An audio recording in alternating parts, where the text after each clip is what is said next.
I am here with Lukas Zinnagl. Lukas, good to have you. Hi, thanks Michael for having me. Thank you very much for taking the time, especially on such short notice. Sure. I just arrived in Vienna and we are here in Lukas's beautiful offices in the very, very center of Vienna, and I think that's probably a testimony to your success. Well, yeah, it's okay, yeah. It's going well. Well, Lukas, you and I, we met, I think it was in fall of 2008. Exactly. Yeah. When you were in London for Seed Camp. Yes, exactly. What has been your journey since then? Give us the fast forward. Yeah, the fast forward to kind of a crazy journey. Through 2008, that was Seed Camp. I think it was one of the first batches they actually opened. Back then I was with i5 Invest, and it's a small boutique incubation firm here in Vienna and in New York. And we launched TripWolf back then, which was a travel site, and was in the last years has been acquired by a German travel publishing company. And back then I was still in medical school, and I was on the side, was working with TripWolf as a business development trainee, and also being in med school. And after finishing med school, I started working as a doctor, partly, but the whole internet tech thing never stopped attracting me. So what I did is I really thought about what should I do? Should I become a doctor or should I become a tech entrepreneur? And I had some mentors back then, and they told me, and my initial plan was to first become a doctor and then a tech entrepreneur, so that you have the downside protection, if you want to say so, and say, okay, you have a full board certified doctor's degree, and then you found the startup. But then my mentors back then, they told me that you're never going to do it, because when you're a fully certified doctor, then you're probably 36 or so, and then you have a nice income, you're going to have 2 kids, married. The second two things are true, yeah. Congratulations. Yeah, and it's going to be really difficult to launch a company when you have this. So I always say there are 3 things that are really addictive. That's heroin, that's carbohydrates, and that's the monthly salary. Absolutely. And so I said, you have to go into risk at very, very early stage. So what we decided on is to start a company which is called Diagnosia, which I'm now the CEO and one of the founders. Our idea was to basically replicate a business idea from the US, a company called Hippocrates, which already started in the 90s, which is a drug app for doctors. So it's a medical information app for doctors. Every second doctor in the US had it on the smartphone. Back then it was not a smartphone; it was a Palm OS.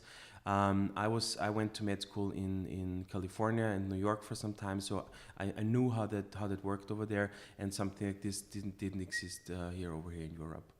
And that was the initial founding idea. And after that, we started the company here in Austria. We raised some angel funding.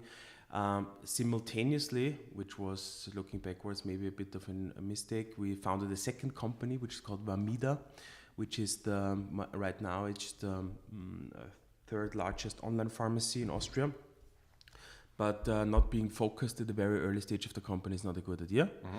Eventually now I'm happy because the company is making several millions in revenue and is profitable, and I have a board seat, yeah, but back then it obviously cost us a lot of time. And so you didn't only launch one successful company, you launched 2. Yeah, it's the second one, true, actually, yeah. It depends on how you measure success. It's no IPO, yeah, and no Series A or Series B companies, but at least profitable and growing, yeah. I think that matters a great deal. Yeah. And so this happened so far, actually, yeah. And now we're the market leader in German-speaking countries in the space of drug information for doctors in the mobile area, and we're building a marketplace, a new category in pharma marketing. So the idea is that a doctor has medicine, and he or she wants to see in which kind of cases, essentially a little bit like a Wikipedia, fast access to know during which cases it is counterindicated to use what the dosage is when somebody has certain uncommon symptoms and so on. Is that the case? Exactly. Okay. So you have to consider that in Germany, for example, there are 50,000 drugs on the market, and medical knowledge doubles every 4 to 5 years. The seventh top reason of errors in the hospital are medication errors. Yeah, so actually also more people die due to medication errors compared to car deaths. So Wow. it's a big problem. Nobody knows about this. Yeah, and it doesn't have a strong lobby. More people die of due to medication errors than in car accidents. Yeah. Wow, It's, so that it's must a huge problem. Yeah. that must be so. In the U.S., I recently heard the statistic. I think it's 30,000 people who die per year. Yeah, and it's much more than through medication errors. Yeah. Wow. Because it's so complex, like that. There's so many drugs. The knowledge it's getting so specified. You can't, as a doctor, you can't keep everything in your head. Yeah. Of course, but then doesn't that open a great deal of liability then? Aren't the doctors then very often being sued for making errors? In the US, it's a bigger problem, obviously, but here in Europe, it doesn't really happen so, because the thing is, usually these errors are hard to trace. So you have this 80-year plus grandma in the hospital, and she doesn't have to die, but let's say she has like some problems, a medical problem, and it's always difficult to trace it back to if it's coming from drugs. In a car accident, it's always very obvious, yeah. But drugs is a more complex issue. Okay, and so then it is also difficult to attribute it to one particular error that somebody would have made. So it then is, and probably older and already very sick people are way more susceptible to this. So they are the ones who are affected. So it's comorbidities, it's called. Yeah. So they usually have multiple drugs. They have multiple diseases. So it's difficult to break it down to one individual single point of failure. Got it. What's your business model then? The business model is that we have actually a two-sided business model. So our app is a platform. We put it in the hands of the doctors for free, completely free of charge. And what we're actually trying to do is we enable a channel, a platform between the industry and doctors. So if you think about how pharma marketing or medical tech marketing works these days, they're spending globally 70 billion on marketing, whereas 40 billion going to sales reps. So physical sales reps going to doctors. And if you ask doctors in my age, so that's 34, and all my former colleagues from med school, they're not susceptible to a sales rep anymore. Yeah, they get their information from somewhere else. They look it up on Wikipedia, they look it up in our drug. So this model of the sales rep, this push marketing, I think doesn't work anymore. And if you look at pharma marketing on a global scale, they're only spending 2 billion on digital, and I think it will be digitalized as any other industry is going to be digitalized. And if you talk to pharma executives, the problem is that they are lacking a channel. They don't know how to access, how to give the information of a new drug to the doctor at the point of care. So when he needs it, because the sales rep, they come like during lunch break and not when I need it, but the doctors, they come to our app when they have a medical related question. But I thought your app works in a way where you have a medicine in front of you, you scan the barcode, yes, and then it tells you what you can do with that drug. Yes. It does not, or please tell me how it does, open or make me aware of a new drug, of an alternative to, I'm prescribing drug 1, but how do I know that drug 2 exists? Well, there are several ways we do this, but the reason we don't want to influence the doctor somehow, but what we want is we want to give him the best possible information is available surrounding that drug. So for a very specific example of what you can do as a doctor, and which is part of our business model, the doctor can call from within the app the medical specialist of a pharma company in the headquarters who's just dealing with this drug. What the doctor can do is he can report side effects straight out of the drug, for example. Mm-hmm. What he can do is he can order a sample of the drug, if it's a new drug, for example. So these are things where we are building a connection to the producer of the drug, and where the doctor has a value add when using the app. So it's business model, it's for us, it's revenue, and for the doctor, it's additional information surrounding that drug. Okay. And so is it that the drug companies then pay a monthly subscription fee per drug, that they are being that the doctors are able to contact them basically. Okay. Yeah? And obviously what's also very interesting is the data we generate. Yeah. So there are big companies like IQVIA, they're in the US, they're Nasdaq listed. They are basically, what they are doing is they're taking prescription information, drug prescription information, and sell it to pharmaceutical companies that in return measure the sales force effectiveness through that data. We can do that in real time. We know what doctors are doing, which type of doctors, and then we have some insights in their behavior. But there's not that many drug companies, right? So it's probably a weakness of the business model that you depend on many, or like chunky clients, right? It's big chunky clients, but the good thing is that they are very supranationally organized. So when you have like the country head of Austria, they report to the Alps region, and it's very silo-like organized. But you're absolutely right. It's big chunks of potential customers. Yeah. Okay, very interesting. So what is your primary go-to-market tactic that works for you best? So we have really good experiences with Facebook. Almost all of our doctors, nobody believes us that, but our primary tool of acquiring doctors, we are growing around 15% month-to-month growth in Germany and in Austria and Switzerland. Germany is big; it's 360,000 doctors. It's a big market. It's the fourth biggest healthcare market in the world. Solely actually right now through Facebook. For us it doesn't make sense to go on like in physical events and stuff, because our competition are these pharmaceutical giants that are spending hundreds of thousands of dollars on exhibitions and stuff like that. So we have to find very creative, very capital efficient digital ways how to attract these doctors. And Facebook is that? Mm-hmm. Wow. Through excellent content. Yeah, so we do highly specific medical content where we create a community that engages in that medical content, which we then in turn can convert into app users. Very interesting, because obviously content marketing is a particular interest of me, that being my kind of main business. When I looked at your blog, when the content that is there, it was a little bit... it was about all kinds of different topics. Like there was this one article about puppies, for example. How do you distinguish? What is your content strategy? Well, the puppy article was shit. Yeah, I told the content writer it's shit and we're not going to do this anymore. If you look at our Facebook page, then you'll have to look at our Facebook page, because what we do there, and also not also through the Facebook page, but also through a referral system within our app. So because we know that 70% of our growth from app users is coming through referrals. So what we do is we engage with the community with medical cases. So highly specific medical cases. So we post a chest X-ray, and we engage with the community in what's the potential diagnosis of this.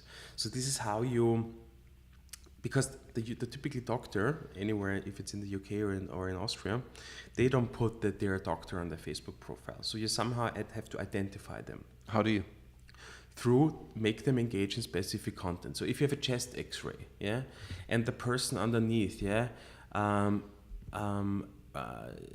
John Adams, with a Facebook profile with no information given, writes it's lung edema grade 3 left lobe. It must be somehow a doctor or a doctor affiliated, a paramedic job. So what we can then do in return, we can retarget basically those people that interact with these posts. Very interesting. That's a very good strategy. Yeah, it's a good strategy, I think. Yeah. Excellent. Yeah. And then have you worked with lookalike audiences? That works as well? Yeah, absolutely. Yeah. Amazing. We had like a big problem. One of our best marketing strategies was targeting employers. So like you target the employer of hospital XYZ, but Facebook stopped that in, I think when it was in the beginning of 2018 or so, they stopped this feature. Yeah, because there was some I think it was about racism. There was a big problem, and they stopped allowing this feature. Maybe they opened it up again. But okay. But it was, you could target employers of certain... Of a certain company, of a certain hospital, of a certain company, which was ideal But they had to self-identify as, I am an employer of... Yes, but and like they did? But there are people that say, like, I work at Google, so in their Facebook profile. Sure, but that is an employee. Yeah. It's not... I thought you were talking about, like, my managing directors. No, sorry, no. You said employee, you meant employees. Employee, sorry. Okay. I mean employees. Employees, okay, so not employers. Got it. Sorry. That makes sense. Yeah, that makes sense. Yeah. Got it, understood. Great. So So this is how you feed the top end of the funnel. Now, this is for the doctor side of things.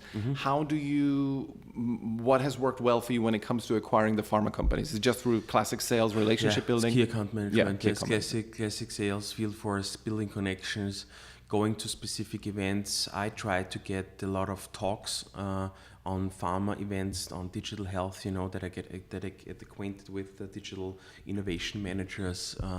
This is how we try, but it's very classical actually. Let's circle quickly back to the content stuff, because that's very much of interest to me. So you put out interesting content, people engage, based on that you target them, and then what is then your process of getting them essentially try out the app? Like, take me through the steps from the very top end of the funnel until they have downloaded the app and are happy users. What's the classic? Really depends on, we have like a leakage map, we call it, so we know from which start point the user comes. Does he come from a Google ad or from a Facebook ad? And then we retarget them. We know that we have to have like 6 or 7 touch points with the user before he engages with the app.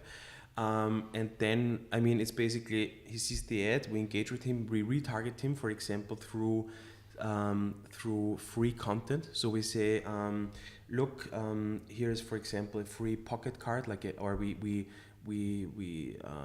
take a guideline, a medical guideline, we make a PDF out of it, we put it on Facebook, and we do lead capture. So we say, okay, so you're potentially interested because you're engaged on Facebook.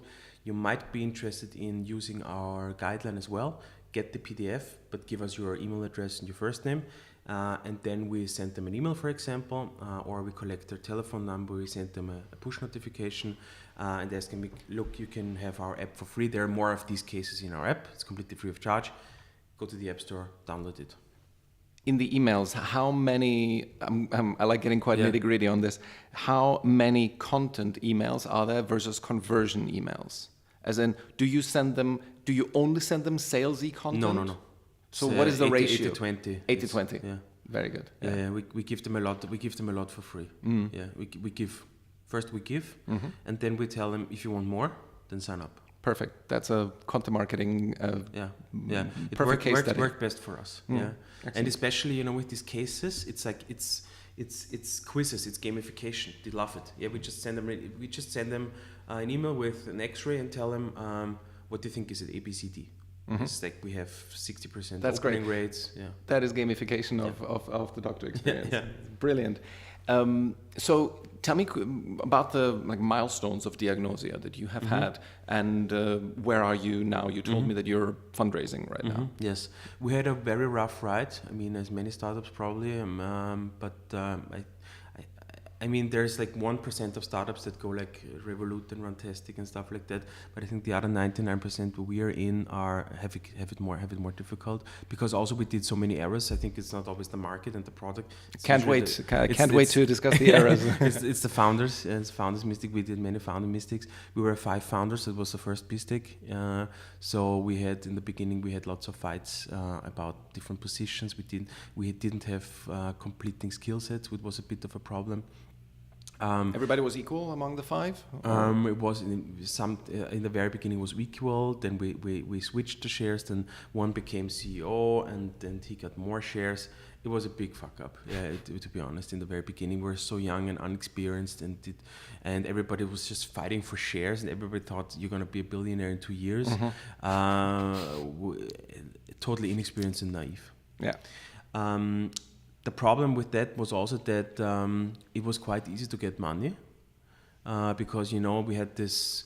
Before that, I was part of. I joined a small startup which was the leading doctor search in Austria, and we sold that to European Yellow Pages company, and there was also equity. Wait, so that's startup number 3? That was the first one actually, yeah, but it was just small, yeah, okay. But it was an Austrian exit. Okay, yeah. good, but you are actually one of those horrible entrepreneurs who have had 3, who the very first thing you founded was already a success. The first thing was an success. Yeah, I totally hate that. I so hate that. Looking back, I love it. Yeah. Well the very first thing was a success. Yeah, that's why this probably this ego also came from, because if you think you can reproduce it and you did it once, so it's probably going to be easy to replicate it. Would you say you had ego? Was that on your side? We had crazy egos. All of our founders, we had crazy egos. Yeah, which was a big problem.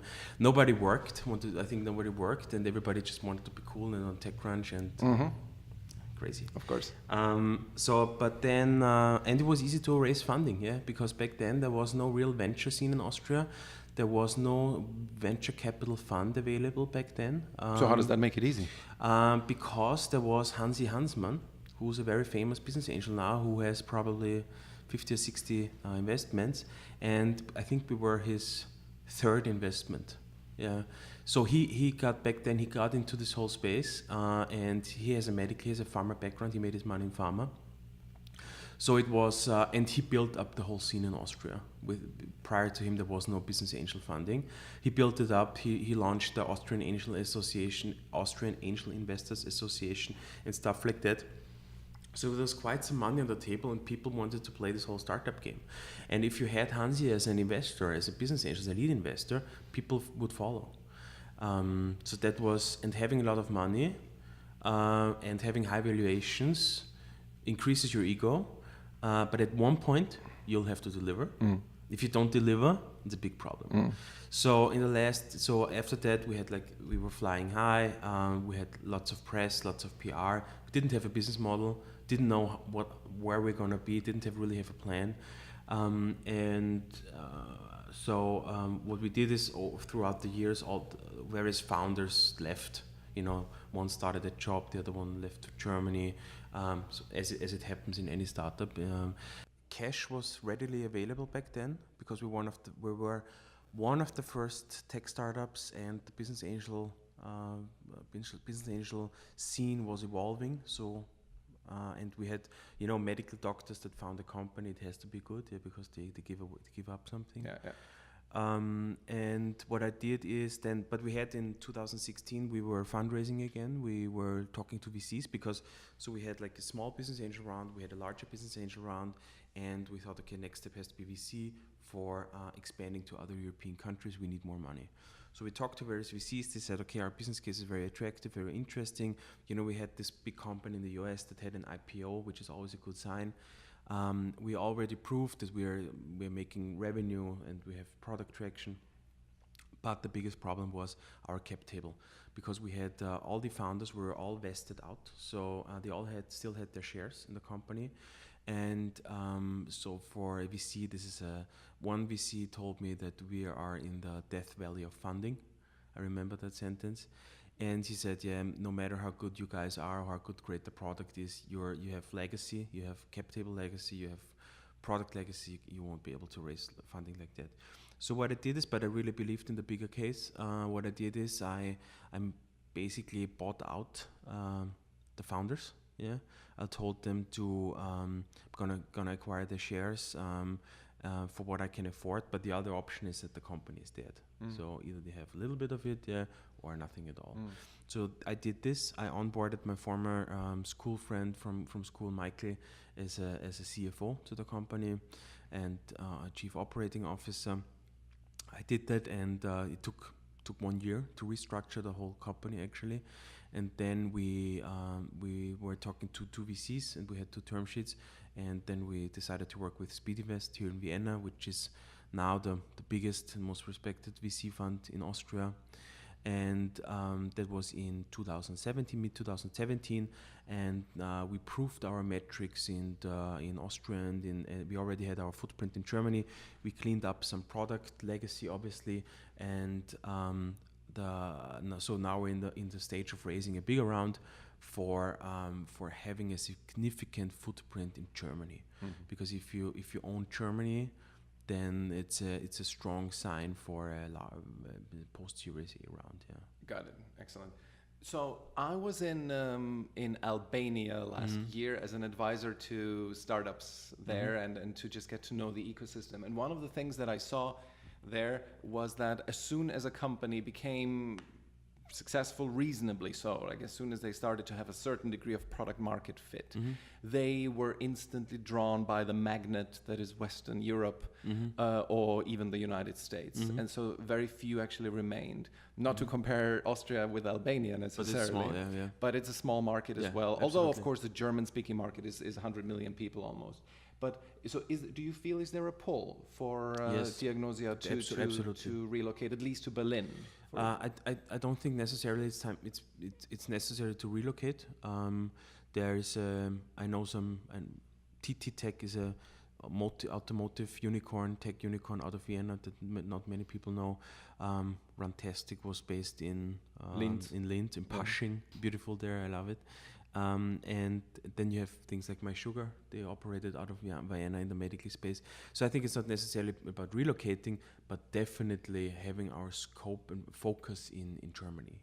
If you talk to a multinational VC, Austria is irrelevant to them. Of course. Yeah, I mean, it's good to have unit economics. So we're a market leader in Austria. We own the market here, and you have an insight in a very small market. In terms of pharma market size is actually quite big. Yeah, it's a high GDP healthcare spending in Austria. So I'm pretty sure if you look at pharma spending or pharma revenue, Austria is as high as all the Eastern European countries combined, for example. Yeah. Okay, very interesting. So let me ask about, because you alluded to it, and then you only mentioned one. What other lessons learned? What other things that you think you wish you had known then? It's not that if you raise funding from angels or VC at high valuations, then you really have to know what you do, because what's going to happen is, so in the beginning you're very happy to have a high pre-money valuation if you raise the funding, but if you don't deliver, it's going to kill your company, because the investor's going to say, look, you promised me this at this valuation, this didn't happen at all. So rightfully they demand things from you as the founder, which can ruin your company. So I think raising funding also, especially when it comes to a VC, you really have to know what you do. Yeah, so inexperienced founders, first-time founders, raising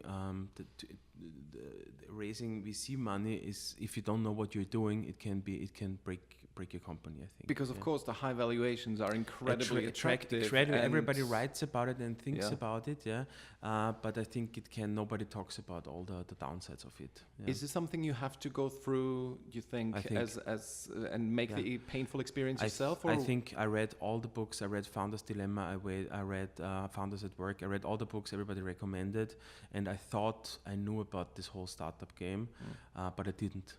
Now I know after going through the shit. So has it affected? So obviously you say it has affected Diagnosia. Massively. This one, and did you have to then take a down round or something like that? Okay, yes, we had to do this. Yeah. Okay, got it. So that's from an investment standpoint. Like, let's say operationally, how you have been doing things, and people tech when it comes to people. What lessons did you make there? Attitude over skills. When is it hiring, a good thing or bad thing? Is a good thing. Attitude over skills. Yeah. So you hire for attitude. You hire for culture. You hire for attitude, and then there comes the skills. Okay. We were in the beginning. We were mainly looking for skills. We said, okay, we need online marketing. We need mobile developer, stuff like that.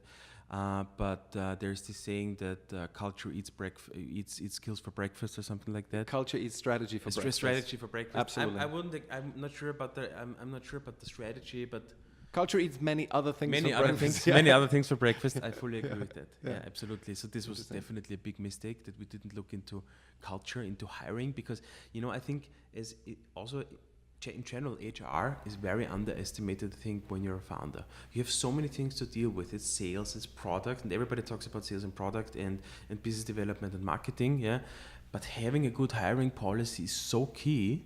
But it's so difficult because if you've never yourself being an employee in a bigger company, or if you never had hired people by yourself, if you've always been hired, then it's very difficult to be on the other side, I think. This is something where we should have gotten professional support in the very beginning already, I think. would save us a lot of time. So it's recruiting rather than recruiting. It's recruiting. Not so much HR. Yeah, it's about recruiting. Yeah. Okay. Do you actually, speaking of which, do you have HR employees? Somebody managing? Not full time. Not full but time. we have like part-time people helping us in the whole recruiting and HR process. Okay. Yeah. Is it, from a British standpoint, and because I have both experiences, both Austrian and British, is it easy to hire people? I wonder, hire maybe, but firing is difficult in Austria, isn't it? Yeah, it's definitely more difficult, I think, than in the Anglo-American countries, which I think is okay. It's okay that there are certain security and safety things for the employees. But in the end, I think it's fair, actually. Yeah. Also, when it comes to the payments, yeah, there is this so-called Kollektivverträge, so the collective collective contracts, collective bargains, bargains, yeah. So which I thought in the beginning they suck because they don't give flexibility. But on the other hand, both parties know what it's structured about. So if we hire a senior developer who has 6+ years of the development experience, there's no really strong negotiations about the salary, because it's like it says basically in this contract at this level what you usually own. Obviously you can pay more, yeah, but there's also downside protection for him. There's the floor. So I think that takes away all of the hassle about the whole funding, about the negotiations, about the salary, from my point of view. Yeah. Does your team, and feel free to whether you want to answer or not, but does all your team have equity in the business? No. No. Okay, so that's not I see this is a big difference between between the Anglo-American startups and German-speaking. Yeah, it's a big difference. Yeah, and you think you're happy with that? You think really depends on the company. I think if it's a high growth. I myself had some employee stock option program in another company. I was promised it's a big thing and didn't really bring me anything. I think it depends on if it's a high-tech growth company or if it's some other company. Okay. Fair enough. Let's just to close off the topic of lessons learned. Is there anything else that you would say you wish you had known then? Well, get really good mentors, I think. Yeah. Keep an eye on your burn rate. Really, if you're not 100% sure about the product, then don't scale. It's so key that the product works, and don't lie to yourself. And if you lie to yourself, you'll lie to investors and to others as well. Just be very, very honest about you. And I think another thing is always look for the errors or the mistakes in yourself first. It's not the market, yeah. It's not the employees. It's not the product. It's usually, I think, you as the founder are doing the mistakes that result in this. Oh, interesting. Yeah. I was thinking that you're going to say it's the problem will lie in your product. Yeah, but you say even not the product. I think the product is a result of you as the founder. I think the product is a result, because I, as the founder, I decide in which product strategy we go, which product we build. So it's basically the product is I think the product is the fascinating. I think it's the outcome, because you as the founder decide, look, we go into this direction. This is how the product's going to look like. If the product's not working, in the very end, was your decision. Yeah. It makes intuitive a lot of sense. It's just I've never heard it said so clearly and so starkly that I think if there's a problem in the startup, it is you. I think so. Yeah. You personally. Yes, I think so. Yeah. Fascinating. Yeah. And in the very beginning, the very early stages, obviously. Yeah, of course. Yeah. Would you say, is this a part of the Diagnosia culture where you would say, because everybody is, especially in a startup, almost everybody is like their CEO of their little domain. Yes. And you're supposed to be entrepreneurial, and you don't ask for permission, you just do stuff usually. Is this a part of this kind of accountability culture where it's like if something is not working in your domain, it's you are the problem? I think so, yeah. I think it's good. Yeah, absolutely. Brilliant. What other hallmarks of your... Before we go into culture, I want to circle back to one thing you said. You said get good mentors. How does one get good mentors? If one hasn't been invested by Hansi Hansmann and has all the connections already. Two things, like employees, culture. Do you think that this person who is going to be a mentor, do you admire them for how they do business, how they talk to other people, what are their values? Yeah, I mean the values have to be aligned of your mentor. Yeah, if you have, let's say your mentor is some investment banker who who has no feeling for employee branding or for HR culture, yeah, but he's on the finance side, he's very good, but you're not such a finance guy. I think it's good that you have aligned values, yeah, and then look at the track record. Yeah, I've met so many people who say that they are founders and entrepreneurs and founded a startup, but I always looked at like who had success, yeah. Of course, but that kind of implies that's looking at situations where you can choose from among different mentors. But when somebody is starting out and is basically new to this game, what would you advise them in terms of getting mentors? Well, I just approached. I mean, I was a medical school student, and I just emailed i5 Invest back then and said, "Look, I have no clue. Again, culture versus skills, attitude versus skills, but I want to work for you, yeah, and I'm going to try my best." And they said, "Yeah, sure, let's just stop by." And I did the same thing with the mentors, yeah. So I think emailing people and or calling them or coming up to them and asking them is a very efficient way, yeah, if you just do it. Brilliant. So let's talk about the culture, because I think that's, as you say, culture eats maybe not strategy, but maybe many other things for breakfast. You mentioned this hallmark of accountability. What person, apart from somebody who's as accountable, would be happy or is happy at Diagnosia, and what kind of person is not happy? You mean of an employee of Diagnosia? Correct. Yes, employee of Diagnosia. If they, I try to be. The difficult question. Yeah, we just hired a person who was prior to. She's now working in the accounting and basically accounting. She was a former flight attendant. Yeah, we had 200 applications. We had some that have highly specialist degrees in accounting. And she wrote a very honest letter to us that she has no experience in accounting, but she really wants to get into accounting. Yeah, she knows that she in her letter she wrote all the things that were on my mind. That she said she's not gonna be the ideal candidate. She knows that there are gonna be other candidates that have way better experience than her, but she really wants it. Yeah, eventually we hired her. We're really happy with her because she's so dedicated in wanting to learn that skill. So I think she's a happy employee. Yeah.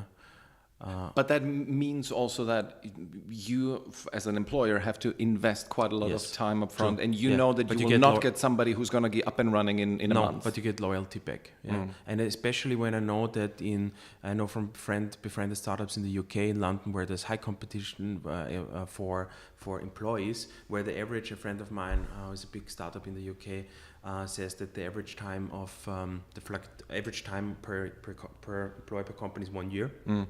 Then they go to another company. That's a bad invest if that happens. So I think in a long-term invest, it's better to hire like this. Okay. What is one of the things that happen in interviews that can make you go, in job interviews, that make you go instantly, oh God, you're out. That's not going to work. We had one girl, she said she doesn't like to get up in the morning. I think you shouldn't say this in a job interview. Okay, she was very nice, and I thought, I also don't like to get up in the morning, sometimes, but maybe you just shouldn't say it in the first job interview.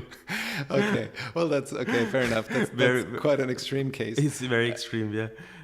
Any other hallmarks of the Diagnosia? Don't ask questions. Yeah, don't ask questions, yes. If they don't ask questions, if they just talk about themselves. Yeah. It's interesting. I mean, if I want to come to a company, I want to work there. Yeah, I want to know a lot about this company. Yeah, if I just talk about myself, I don't. I think that's for me. That's a downer. Any other things that stand out about the Diagnosia culture, especially when it comes to being different from other Austrian startups? What we really like, because we have this medical angle. So we always say that what we're building it's a software being put in the doctor hand and eventually helping a lot of patients getting a better treatment if the doctor makes the better decisions. So I think what's special here is a bit that we try to do a little bit of a mini medical school for all employees. We give everybody insights so we do trainings, how kidneys work, how the brain works, how the body, how physiology, pharmacology works, and I think the people like it a lot. Actually, it's something not so typical. Yeah, very interesting. When it comes to generally Austrian startup culture, you've been a little bit in the UK, you know German startup culture most definitely. Do you see any similarities? How are the startups in a German-speaking region different from maybe English-speaking? I think in the Anglo-American startups are much more competitive. I mean, they're taking out Rocket Internet in Berlin and some of the high performers. But my gut feeling is that first of all, they think bigger. Yeah, because if you're an Austrian startup, you think about going to Germany. If you're a UK startup, usually going to the US. Yeah, it's so in there. I know startups in Hungary. They think about going to Austria. Yeah, it's so difficult. Yeah, and I think also a bit more, obviously a bit more bullshit. Also, like if it more bullshit in Berlin and Berlin, for example, I think I can only speak about the healthcare medical space. Okay, there's quite some bullshit. I think some. What do you mean? As in like people in about story about like selling startups hot that air. get funded that have then on air that I think have no credible, valuable business models and yeah. Okay. When you initially when you mentioned that Diagnosia was a copy from an American startup, this is kind of feeding the stereotype that the German-speaking area is mainly good at copycatting. I think it's a bit. I mean, yeah.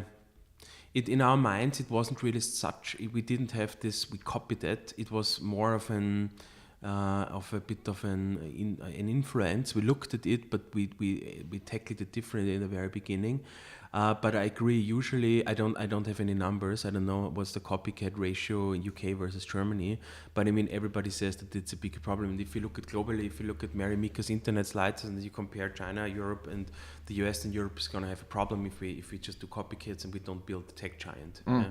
I think that's a mindset thing. But I wouldn't necessarily say that this is. Dependent on the city or on the country. Yeah. Yeah. I'm not sure. It seems to be a thing in German-speaking area where the people do that. I mean, this famous StudiVZ, right? This is how it started, right?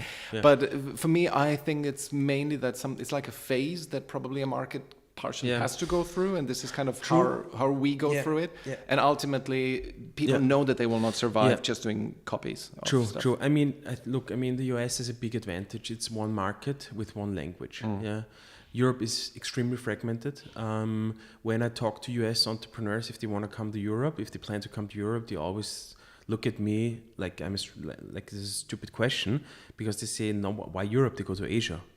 It's for them, it doesn't make any sense to start and roll out the product in Denmark, Poland, and Austria with all different legal ramifications, different cultures, different languages.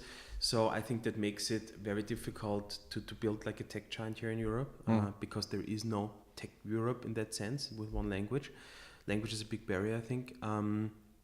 And on the other hand, also on the investor side, I mean, it's you have to have patient investors that fund the big shots. And patient investors you only get if they already had big exits. So it's a bit vicious circle. Absolutely. Yeah. Okay. Just mindful of time. Yes. No, let's wrap it up in 5 minutes. Can you tell me like any like epiphanies that you've had what were like the elements when you think back on 5 or 6 years of Diagnosia? What were the things where you think like, wow, that was the thing, and since then things changed significantly? What were the big moments for you? When there were so many. One for us, a critical question was, I mean, it's obviously not true for all entrepreneurs. It is a very personal thing. When we started asking ourselves, who's the real payer? So we always wanted to build a great product, but we never really thought about who in the very end, what is a realistic payer. And especially in healthcare, it's difficult to find a payer because the patient is not paying. Getting a hospital to pay for your software or for your app is very difficult. Getting insurers to pay is very difficult. So that was for us a bit of a eureka moment when we said, okay, we have this is the one that's paying. That's the industry. It's not the doctor. It's not the patient. This was one. Then the other thing is that when raising funding, it's about so many side effects. It's about how long does a company exist, how does the cap table exist? So many soft factors. Yeah, I mean that the product is okay and that the founders are good. This is like a commodity. It has to be like that. Yeah, but the actual decision making is, I think, is in the very end. I mean, they do it very analytically, very economically. They approach valuations and startup financing, but I think in the very end, it's a very emotional decision. Yeah, about many soft factors. That was a learning. And final question: how do you think Austria as a startup market has to evolve so that it is capable of bringing forth a Skype, for example? Good question. I think what I see is so there's a company, for example, TT Tech, which they have to change the name. First of all, they have to change the name. The thing is TT Tech, 3T, yeah, very change, yeah. But they're a unicorn. They're 1 billion plus company. They've never been at any startup event. I've never seen them at the Pioneers Festival. I've never seen them at any startup event in Vienna or around surrounding. Yeah, and I've seen many people at startup events hopping around, including myself 6 years ago. Yeah, that I've never built a big company. Yeah, so I think it's, on the one hand, it's really good that this whole scene evolves. That there's speed invest, there's financing, that there's startup events, there's more entrepreneurs deciding to pursue founding a company. But I think you have to know there's a fine line between you want to be on TechCrunch, yeah, but you have to build a company. And the people I know who have a lot of money and have built successful companies and exits, they are very picky on which interviews they do, which events they go to. And I know people who who never say no, yeah. And those are usually, my gut feeling, those are not the ones that build the great companies, yeah. So these TT Tech guys, for example, until 3 years ago, I've never heard of them, yeah. But they're the ones that building the thing that everybody wants to build, yeah. That everybody at Pioneers Festival is talking about, but nobody knows them. Well, I'm very grateful that you chose to go against your own advice and actually took an interview with me, which is a new podcast. We know each other for so many years. Yeah. Great. Well, thank you very much, Lukas. Thank you very much. Appreciate All the it. best. Thanks. Thanks.